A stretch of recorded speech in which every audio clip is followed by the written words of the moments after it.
Break ಆದ್ಮೇಲೆ ಮತ್ತೆ ಸ್ವಾಗತ. ನೋಡಿ, ಯಾವಾಗ ಚಿನ್ನಸ್ವಾಮಿ ಸ್ಟೇಡಿಯಂನಲ್ಲಿ ಕಾಲ್ ತುಳಿತ ಪ್ರಕರಣ ಸಂಭವಿಸ್ತು, ಅದಾದ ನಂತರ ಈ ಬಾರಿ ಭಾರಿ ಪ್ರಮಾಣದಲ್ಲಿ ಜನ ಸೇರ್ತಾರೆ ಅನ್ನುವಂಥದ್ದು ಎಲ್ರಿಗೂ ಗೊತ್ತಿತ್ತು. ಹೀಗಾಗಿ ಪೊಲೀಸ್ ಅಧಿಕಾರಿಗಳು ಈ ಬಾರಿ ಪ್ರಭು ತುಂಬಾ ನಾವು ನೋಡಿದಾಗ ಅಚ್ಚುಕಟ್ಟಾಗಿ ಎಲ್ಲವನ್ನು ಕೂಡ ಮ್ಯಾನೇಜ್ ಮಾಡಿದ್ದಾರೆ. ಆಗ್ಲೇ ನಮ್ಮ ಪ್ರತಿನಿಧಿ ಸಂತೋಷ್ ಪಟೇಲ್ ಅವರು ಹೇಳ್ತಾ ಇದ್ದಂತೆ, ಜನ ಕಳೆದ ಬಾರಿ ನೋಡಿದಾಗ ನಾವು ತಿರುಗಿ ಅಲ್ಲೇ ವಾಪಸ್ ಬರ್ತಾ ಇದ್ರು. ಹೀಗಾಗಿ ಕ್ರೌಡ್ ಒಂದೇ ಕಡೆಗೆ ಸೇರ್ತಾ ಇತ್ತು. ಆದ್ರೆ ಈ ಬಾರಿ ಏನಂತಂದ್ರೆ, ಒಬ್ರು ಬಂದು ಪಾಸ್ ಆಗಿ ಹೋದ್ರು ಅಂತಂದ್ರೆ ಮತ್ತೆ ಬರಬೇಕಾದ್ರೆ 5 ಕಿಲೋಮೀಟರ್ ವರೆಗೆ ಸುತ್ತಾಕಿ ಬರಬೇಕಾಗತ್ತೆ. ಅಂದ್ರೆ ಈ ಬಾರಿ ಸ್ವಲ್ಪ ಕ್ರೌಡ್ ಲೆವೆಲ್ ಏನಿದೆ ಅದು ಕಡಿಮೆ ಆಗೋ ಸಾಧ್ಯತೆ ಇದೆ. ಇದನ್ನೆಲ್ಲ ಒಂದ್ ಕಡೆ ನೋಡ್ತಾ ಇದ್ರೆ, ಯಾವಾಗ ಈ ಕಾಲ್ ತುಳಿತ ಪ್ರಕರಣ ಸಂಭವಿಸ್ತು ಆಗ ಸಾಕಷ್ಟು ಪ್ರಶ್ನೆಗಳು ಕೂಡ ಉದ್ಭವ ಆಗಿತ್ತು. ಇನ್ನು ಸ್ಥಳದಲ್ಲಿ ಯಾವ ರೀತಿ ತಯಾರಿ ಮಾಡಿದ್ದಾರೆ, ಈ ಬಗ್ಗೆ ಮತ್ತಷ್ಟು ಮಾಹಿತಿ ಕೊಡೋದಕ್ಕೆ ನಮ್ಮ ಪ್ರತಿನಿಧಿ ಗಣೇಶ್ ನೇರ ಸಂಪರ್ಕದಲ್ಲಿದ್ದಾರೆ. ಗಣೇಶ್, ಎಲ್ಲೋ ಒಂದೆಡೆ ನಾವು ನೋಡಿದಾಗ ರಾಜ್ಯಕ್ಕೆ ಬಹುದೊಡ್ಡ ಕಪ್ಪು ಚುಕ್ಕಿ ಆಗಿತ್ತು ಈ ಒಂದು ಕಾಲ್ ತುಳಿತ ಪ್ರಕರಣ. ಬಹಳಷ್ಟು ಎಚ್ಚರಿಕೆಯಿಂದ ಈ ಬಾರಿ ಮ್ಯಾನೇಜ್ಮೆಂಟ್ ಮಾಡಬೇಕಾಗತ್ತೆ. ಒಂದೆಡೆ ತುಂಬಾ ಸಂತಸ, ಸಂಭ್ರಮ, ಸಡಗರ ಮನೆ ಮಾಡಿದ್ರೆ, ಮತ್ತೊಂದೆಡೆ ಪೊಲೀಸರಿಗೆ ಚಾಲೆಂಜಿಂಗ್ ಟಾಸ್ಕ್. ಯಾವ ರೀತಿಯಲ್ಲಿ ತಯಾರಿಗಳಾಗಿದ್ದಾವೆ, ಜನರು ಯಾವ ರೀತಿಯಾಗಿ ತಯಾರಿ ಮಾಡ್ಕೊಳ್ಳೋದಕ್ಕೆ ಆಚರಣೆ ಮಾಡೋದಕ್ಕೆ ತಯಾರಿಗಳನ್ನ ಮಾಡ್ಕೊಂಡಿದ್ದಾರೆ, ಈ ಬಗ್ಗೆ ಮತ್ತಷ್ಟು ಮಾಹಿತಿ ಕೊಡೋದಾದ್ರೆ?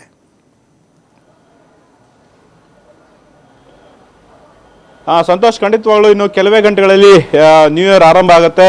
ಹೊಸ ವರ್ಷಾಚರಣೆಯ ಹೊಸ್ತಲಲ್ಲಿ ನಾವು ಇದ್ದೀವಿ. ಅಂದಾಗ ಈಗ ಬ್ರಿಗೇಡ್ ರೋಡ್ ಅಲ್ಲೂ ಕೂಡ ಈ ಒಂದು ಜಾಗದಲ್ಲಿ ನಾವು ನೋಡ್ಬೋದು, ಸಾಕಷ್ಟು ಒಂದು ರೀತಿಯಲ್ಲಿ ಸೆಲೆಬ್ರೇಷನ್ ಸ್ಟಾರ್ಟ್ ಆಗಿದೆ. ಈಗಾಗಲೇ ಪಬ್ ಮತ್ತೆ ರೆಸ್ಟೋರೆಂಟ್ಗಳು, ಹೋಟೆಲ್ಗಳು ಎಲ್ಲವೂ ಕೂಡ ಒಂದು ರೀತಿಯಲ್ಲಿ DJ ಇಂದ ಸಾಕಷ್ಟು ತಯಾರಿಗಳನ್ನು ಮಾಡ್ಕೊಂಡಿದೆ. ಅದರಲ್ಲೇ ಕೂಡ ಪಬ್ಗಳಲ್ಲಂತೂ ಕೂಡ ಈಗಾಗಲೇ ಸೌಂಡ್, ಡಿಜೆ ಹಾಗೇನೆ ಡ್ಯಾನ್ಸ್ಗಳು, ಹಾಗೇನೆ ಬೇರೆ ಬೇರೆ ಅನ್ಲಿಮಿಟೆಡ್ ಡ್ರಿಂಕ್ಸ್, ಹಾಗೇನೆ ಬೇರೆ ಬೇರೆ ವಿಶೇಷ ಪ್ರೋಗ್ರಾಮ್ಗಳನ್ನು ಕೂಡ ಹಾಕೊಂಡಲಾಗಿದೆ. ನಾವು ಕಲರ್ಫುಲ್ ಲೈಟ್ಗಳನ್ನು ನೋಡ್ಬೋದು. ನಾವು ಇವಾಗ ಬ್ರಿಗೇಡ್ ರೋಡಿನ ಒಂದು ಖಾಸಗಿ ಪಬ್ನಲ್ಲಿ ಇದ್ದೀವಿ. ಇಲ್ಲಿರುವಂತಹ ಬಹುತೇಕ ಏನು ಟೇಬಲ್ಸ್ಗಳೆಲ್ಲವೂ ಕೂಡ ಬುಕ್ ಆಗಿರುವಂಥದ್ದು, ರಿಸರ್ವ್ ಆಗಿರುವಂಥದ್ದು, ಕಪಲ್ಸ್ಗಳು ಬರ್ತಿದ್ದಾರೆ. ಹಾಗಾಗಿ ಇಲ್ಲಿ ಸಾಕಷ್ಟು ಸಂಖ್ಯೆಯಲ್ಲಿ ಜನರು ಕೂಡ ಈಗ ಬರ್ತಾ ಇರುವಂಥದ್ದು. ಇನ್ನು ಇಲ್ಲಿನ ಆಯೋಜಕರನ್ನ ನಾನು ಮಾತನಾಡಿಸ್ತೀನಿ. ಯಾವ್ಯಾವ ರೀತಿ ತಯಾರಿಗಳನ್ನ ಮಾಡ್ಕೊಂಡಿದೆ ಅನ್ನೋದ್ರ ಬಗ್ಗೆ ನಾನು ಆಯೋಜಕರನ್ನು ಮಾತನಾಡಿಸುವಂತಹ ಪ್ರಯತ್ನವನ್ನು ಕೂಡ ನಾನು ಮಾಡ್ತೀನಿ. ಸರ್, ತಾವು ಮುಖ್ಯವಾಗಿ ಹೇಳೋದಾದ್ರೆ ಇವತ್ತು ಟಿಕೆಟ್ಸ್ಗಳೆಲ್ಲ ಎಷ್ಟು ಪ್ರೈಸ್ ಇದೆ, ಹೇಗೆ ಒಂದು ರೀತಿಯಲ್ಲಿ ಬುಕ್ ಆಗಿದೆ ಎಲ್ಲವೂ ಕೂಡ? Sir, we have one of the most prominent DJ artists coming over here just from North, just to play for New Year's. His name is Sam Rana.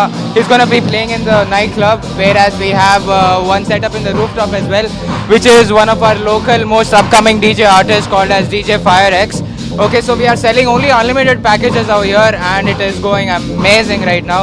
We have amazing crowd, we have an amazing ambience, and since we have 4 floors, it's just, come on, everyone loves to be a part of it. ಈಗ ಕೆಲವೊಂದು ಕಡೆ ಈಗ reserve ಅಂತ ಟೇಬಲ್ಗಳೆಲ್ಲ board ಹಾಕಿದ್ದೀರಾ, ಹೇಗೆ ಎಷ್ಟು ಟಿಕೆಟ್ಸ್ಗಳು sold out ಆಗಿದೆ, ಯಾವ ರೀತಿ ಇದೆ? ಈಗ ತುಂಬಾ ಸೇಲ್ ಆಗಿದೆ ಸರ್, ತುಂಬಾ ಸೇಲ್ ಆಗಿದೆ. ಕೆಳಗೆ ಮತ್ತೆ ತುಂಬಾ ಸೇಲ್ ಆಗಿದೆ, ಮೇಲ್ಗಡೆ ತುಂಬಾ ಸೇಲ್ ಆಗಿದೆ. ಇದು ಡಿಸೆಂಬರ್ 30ಗೆ ಫುಲ್ ಸೇಲ್ ಆಗಿದೆ, ಫುಲ್ ಸೋಲ್ಡ್ ಔಟ್ ಆಗಿದೆ. ಈಗ ವಾಕ್ ಇನ್ ಕ್ರೌಡ್ ಬರ್ತದಲ್ಲ, ಅದರಲ್ಲಿ ತುಂಬಾ ಸೇಲ್ ಆಗ್ತದೆ. ಏನೇನು ಈಗ ಹೋಲ್ ನೈಟ್ ಏನೇನು ಇವೆಂಟ್ಗಳು ಇರುತ್ತೆ, ಎಷ್ಟು ಗಂಟೆವರೆಗೆ ಓಪನ್ ಇರುತ್ತೆ?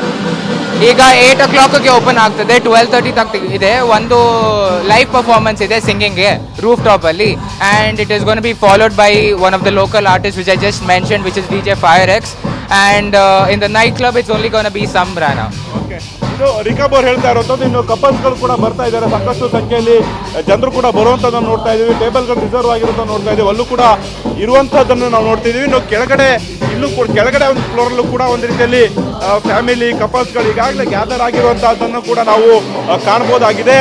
ಮುಖ್ಯವಾಗಿ ನಾನು ಅವ್ರನ್ನ ಮಾತನಾಡಿಸೋದ ಪ್ರಯತ್ನ ಮಾಡಬೇಕಾಗುತ್ತೆ, ಬಟ್ ಕೆಳಗಡೆ ಇರೋದ್ರಿಂದ ಸಾಧ್ಯವಾಗ್ತಿಲ್ಲ. ಈಗ ಒಬ್ಬೊಬ್ಬರು ಕ್ಯಾಮ್ರಾ ಫೇಸ್ಗೆ ಬರ್ಲಿಕ್ಕೆ ಇಷ್ಟಪಡ್ತಾ ಇಲ್ಲ. ಸೊ ನಾವು ಇದೇ ರೀತಿಯ ಒಂದು ಸಿಚುವೇಶನ್ ಈಗ ಬ್ರಿಗೇಡ್ ರೋಡ್, ಚರ್ಚ್ ಸ್ಟ್ರೀಟ್, ಹಾಗೇನೆ ಇಂದಿರಾನಗರ, ಕೋರಮಂಗಲ, ಟ್ರಿನಿಟಿ ಸರ್ಕಲ್ ಅಥವಾ ಟ್ರಿನಿಟಿ ವೃತ್ತ ಏನಿದೆ ಆ ಒಂದು ಭಾಗದಲ್ಲಿರುವಂತಹ ಪಬ್, ರೆಸ್ಟೋರೆಂಟ್, ರೋಡ್ಸ್ಗಳು ಎಲ್ಲವೂ ಕೂಡ ಇದೇ ರೀತಿಯಲ್ಲಿ ಕಲರ್ಫುಲ್ ಆಗಿರುವಂಥದ್ದು. ಅತಿ ಹೆಚ್ಚಾಗಿ ಪಬ್ಗಳಲ್ಲಿ ಹಾಗೂ ರೆಸ್ಟೋರೆಂಟ್ಗಳಲ್ಲಿ ಸಾಕಷ್ಟು DJಗಳನ್ನು ಹಾಕ್ತಾರೆ. ಹಾಗೇನೆ ಬೇರೆ ಬೇರೆ ಒಂದು ರೀತಿಯಲ್ಲಿ ಅನ್ಲಿಮಿಟೆಡ್ ಆಫರ್ಸ್ಗಳು ಇಡುವಂಥದ್ದು, ಅನ್ಲಿಮಿಟೆಡ್ ಡ್ರಿಂಕ್ಸ್ಗಳನ್ನ ಇಡುವಂಥದ್ದು, ಡ್ಯಾನ್ಸ್ಗಳನ್ನ ಇಡುವಂಥದ್ದು, ಹಾಗೇನೆ ಬೇರೆ ಬೇರೆ ಒಂದು ರೀತಿಯಲ್ಲಿ ನ್ಯೂ ಇಯರನ್ನು ವೆಲ್ಕಮ್ ಮಾಡ್ಕೊಳ್ಳಿಕ್ಕೆ ಬೇಕಾದಂಥ ಎಲ್ಲ ರೀತಿಯ ಒಂದು ಎಂಟರ್ಟೈನ್ಮೆಂಟ್ ಪ್ರೋಗ್ರಾಮ್ಸ್ಗಳನ್ನು ಹಾಕ್ಕೊಂಡಿರುವಂಥದ್ದು. ಹಾಗೆಯೇ ಡ್ರಿಂಕ್ಸ್ಗಳ ಆಯೋಜಕರನ್ನು ಕೂಡ ನಾವು ನೋಡ್ಬೋದು.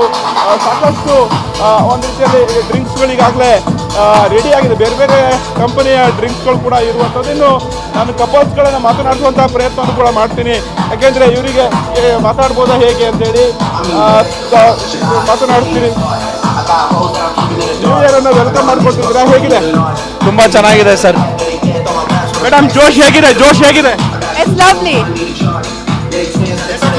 8 o'clock ಇವೆಂಟ್ ಆರಂಭ ಆಗುತ್ತೆ. ನೀವು ಯಾವ ರೀತಿ ಕ್ಯೂರಿಯಾಸಿಟಿ ಇಟ್ಕೊಂಡಿದ್ದೀರಾ?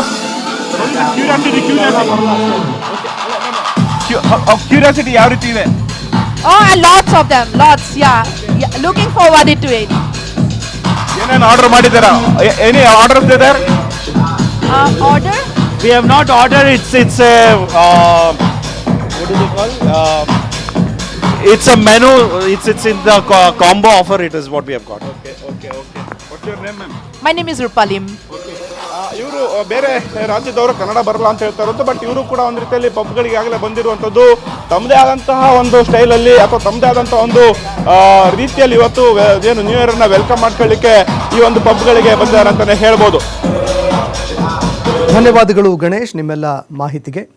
ಇನ್ನು ಪಬ್ಗಳ ಒಳಗಡೆ ಆಗಿರುವಂತಹ ತಯಾರಿಗಳನ್ನು ನೋಡ್ತಾ ಇದ್ವಿ. ಈಗಾಗಲೇ 30ನೇ ತಾರೀಕಿನವರೆಗೆ ಎಲ್ಲ ರೀತಿಯಾದಂತಹ ಬುಕ್ಕಿಂಗ್ಗಳಾಗಿದ್ದಾವೆ. ಹೌದು. ಅಂದರೆ ಸ್ನೇಹಿತರಾಗಿರಬಹುದು, ಬೇರೆ ಬೇರೆ ರಾಜ್ಯದಿಂದ ಬರುವಂತಹ ಸ್ನೇಹಿತರು ಅನೇಕರು ನಾವು ನೋಡಿದಾಗ ಬೆಂಗಳೂರಿನಲ್ಲಿ ಜಾಸ್ತಿ ಜನ ಹೊರ ರಾಜ್ಯದಿಂದ ಜೊತೆಗೆ ಬೇರೆ ಬೇರೆ ಜಿಲ್ಲೆಗಳಿಂದಲೂ ಕೂಡ ಆಚರಣೆ ಮಾಡೋದಕ್ಕೆ ಅಂತ ಬರ್ತಾರೆ. ಪಬ್ಗಳಲ್ಲಿ ಜೊತೆಗೆ ಅನೇಕ ರೆಸ್ಟೋಗಳಲ್ಲೂ ಕೂಡ ಆಚರಣೆ ಮಾಡೋದಕ್ಕೆ ಅಂತ ಸೇರ್ಕೊಳ್ತಾರೆ. ಹೀಗಾಗಿ ಸಹಜವಾಗಿ ಎಲ್ಲ ಬುಕ್ಕಿಂಗ್ಸ್ಗಳು ಆಗಿದ್ದಾವೆ. ಮ್ಯಾಕ್ಸಿಮಮ್ ನಾವು ನೋಡಿದಾಗ ಈಗಾಗಲೇ ಕೆಲವೇ ಹೊತ್ತಿನಲ್ಲಿ ಎಲ್ಲವೂ ಕೂಡ ಫುಲ್ ಅಪ್ ಕೂಡ ಆಗುತ್ತೆ. ಅಂದ್ರೆ ಸಂತೋಷ್, ಈಗ ನಾರ್ಮಲ್ ಆಗಿ ನಾವು MG ರೋಡ್ ಹೋದ್ರೆ ಅದೊಂದು ಬೇರೆ ಲೋಕನೇ ನೋಡ್ದಂಗೆ ಆಗುತ್ತೆ. ಹೌದು, ಆ ಒಂದು ವೈಬೇ ಬೇರೆ ಇರುತ್ತೆ, ವೈಬ್ರೇಷನ್ನೇ ಬೇರೆ ಹೊಸ ಇರುತ್ತೆ. ವರ್ಷ ಅಂದ್ರೆ ಕೇಳ್ಬೇಕಾ? ಬಟ್ ಅಲ್ಲಿ ಹೋದ್ರೆ ಅದು ಮೂಡು ಬಂದ್ಬಿಡುತ್ತೆ, ಆನ್ ಆಗ್ಬಿಡುತ್ತೆ, ವೈಬ್ರೇಟ್ ಆಗ್ಬಿಡುತ್ತೆ. ಎಂಥವ್ರು ಇದಾರಂದ್ರೂ ಕೂಡ ಅಲ್ಲಿ ಕೇಳಿ ಬರ್ತಾ ಇರುವಂಥ ಮ್ಯೂಸಿಕ್ ಏನಿರುತ್ತೆ ಅದಕ್ಕೆ ಡಾನ್ಸ್ ಮಾಡಲೇಬೇಕಾಗುತ್ತೆ, ಹೌದು, ಕಾಲು ಆಡಿಸ್ಲೇಬೇಕಾಗುತ್ತೆ. ಅಂತ ಒಂದು ವೈಬ್ರೇಷನ್, ಅಂತ ಒಂದು ವೈಬಲ್ ಕ್ರಿಯೇಟ್ ಆಗಿರುತ್ತೆ. ಇದೇ ಕಾರಣಕ್ಕಾಗಿ ಎಲ್ಲ ಸ್ನೇಹಿತರು ಕೊಡೋದಕ್ಕೆ ಇಷ್ಟಪಡ್ತಾರೆ ಈ ಒಂದು ಜಾಗದಲ್ಲಿ. ಇದಕ್ಕೇನೆ ಈಗ ಎಲ್ಲ ಬುಕ್ಕಿಂಗ್ಗಳಾಗಿದ್ದಾವೆ ಅನ್ನುವಂತಹ ಮಾತನ್ನು ಕೂಡ ಹೇಳ್ತಾ ಇದ್ದಾರೆ. ಅದು ಈ DJ ಆಪರೇಟ್ ಮಾಡೋರು ಇರ್ತಾರಲ್ಲ, ಅವ್ರ ಮೇಲೂ ಕೂಡ ತುಂಬಾ ಡಿಪೆಂಡ್ ಆಗುತ್ತೆ. ಎಲ್ಲಿಂದ ಕರೆಸಿದ್ದಾರೆ ಅನ್ನೋದು ಇಂಪಾರ್ಟೆಂಟು, ಸಿಕ್ಕಾಪಟ್ಟೆ ಖರ್ಚು ಮಾಡಿ ಯಾರು ಬರ್ತಾ ಇದ್ದಾರೆ ಅನ್ನುವಂಥದ್ದು ಕೂಡ ತುಂಬಾ ಇಂಪಾರ್ಟೆಂಟ್ ಆಗುತ್ತೆ. ಯಾವ ರೀತಿ ಮ್ಯೂಸಿಕ್ ಅನ್ನ ಅವ್ರು ಪ್ಲೇ ಮಾಡ್ತಾ ಇದ್ದಾರೆ, ಅದರಲ್ಲೂ ತುಂಬಾ ಜಾಸ್ತಿ ಹೆಸರು ಮಾಡಿರುವಂಥವ್ರು ಯಾರು ಇರ್ತಾರೆ ಅಂಥವ್ರನ್ನ ಕರೆಸ್ಬಿಟ್ರಂತೂ ಮುಗದೆ ಹೋಯ್ತು ಕಥೆ. ಕೆಲವೊಬ್ರು ಈ DJ ಪ್ಲೇ ಮಾಡುವಂಥವ್ರು ಯಾರಿದ್ದಾರೆ ಅವ್ರನ್ನೇ ನೋಡಿ ಬುಕ್ಕಿಂಗ್ ಮಾಡುವಂಥ ಚಾನ್ಸಸ್ಸೇ ಜಾಸ್ತಿ ಇರುತ್ತೆ. ಹೌದು, ಆಮೇಲೆ ಹಾಡು ಹಾಕ್ಸ್ಕೊಳ್ಳೋರು ಹಂಗೆ ಇದೇ ಬೇಕು ಅಂತೇಳಿ. ಹೌದು. ಅದರಲ್ಲಿ ಈ ಬಾರಿ ಒಳಗಡೆ ಏನೇನಾಗುತ್ತೆ ಅದನ್ನು ಕೂಡ ನೋಡಬೇಕಾಗತ್ತೆ. ಯಾಕಂದ್ರೆ ಕನ್ನಡದ ಹಾಡುಗಳನ್ನು ಪ್ಲೇ ಮಾಡೋದಿಲ್ಲ ಅನ್ನೋ ಕಾರಣಕ್ಕೋಸ್ಕರನೂ ಕೆಲವೊಂದು ಕಡೆ ಜಗಳಗಳಾಗಿರುವಂಥದ್ದನ್ನು ಕೂಡ ನೋಡಿದ್ದೀವಿ. ಆ ರೀತಿ ಆಗದೇ ಇರಲಿ, ಸೆಲೆಬ್ರೇಷನ್ ಆಗ್ತಾ ಇದೆ, ಎಲ್ಲರೂ ಆ ಸೆಲೆಬ್ರೇಷನ್ ಮೂಡಲಿ, ಸೆಲೆಬ್ರೇಷನ್ ಮಾಡಲಿ, ಕುಣಿದು ಕುಪ್ಪಳಿಸ್ಲಿ. ಹೊಸ ವರ್ಷವನ್ನ ಜವಾಬ್ದಾರಿಯುತವಾಗಿ ಎಲ್ಲರೂ ಸ್ವಾಗತ ಮಾಡಬೇಕಾಗಿದೆ. ಖಂಡಿತ, ಯಾಕಂದ್ರೆ ಯಾವುದೇ ಅಹಿತಕರ ಘಟನೆಗಳು ನಡಿಬಾರ್ದು, ಅದಕ್ಕೆ ಆಸ್ಪದವನ್ನು